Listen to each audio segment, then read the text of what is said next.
So dito pala nakatira ang tatay ni ni Manuel L. Quezon. So ito Sumayong adlaw kaniyong tanano. Right now nata karon diri sa may Baler, province of Aurora. Para sa kasayuran sa tanan, kining Baler Aurora na ilado po ni as asorping nga lugar, pero mas nailado ni sila sa ilang history. So kining nakita niyo right now is si Manuel L. Quezon. Nakahibalo na ba mo sa history ni Manuel L. Quezon ug unsay nakadakong history niya diri sa may Baler?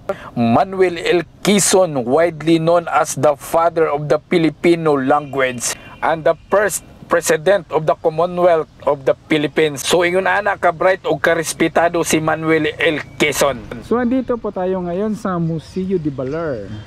Ang Museo de Baler ilado kayo ni sa tungod sa history diri sa province of Aurora. Unya mostly mga picture sa life sa former First Lady Duna Aurora was born in Baler.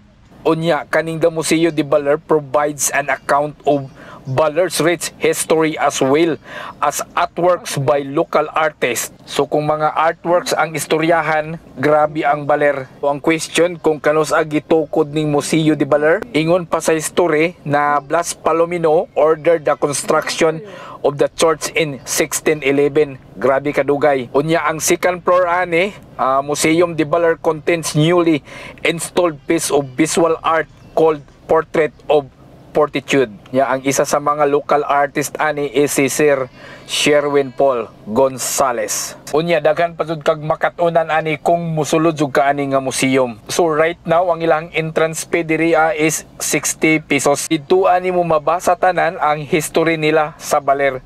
Pero bawal ka dito mag video sa sulod. Unya kahibalo ba mo nga ang Baler originated from the word balod, a large mountain pigeon, Paloma montes commonly found abundant in the sea. So ingon ana ang history sa Baler. So balik ta diri sa balay ni Manuel L. Quezon. Manuel L. Quezon was born to Spanish mestizo parents in the remote town of Baler in Tayabas province of the east coast of Luzon. So na din ni pagka-mestizo dun si Manuel L. Quezon, mao din ning mga tisoyon ug tisayon ning mga taga Baler. His father of a former soldier in Spanish army. Yan na po ni sila gina-operate nga gamay lang nga basakan.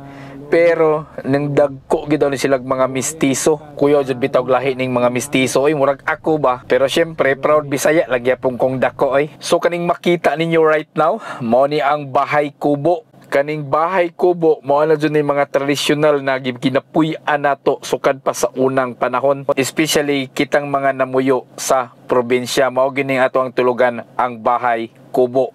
Ito yung nila. Bali ito yung museum. Ito yung mga ni Manuel L. Quezon kung ano siya dati.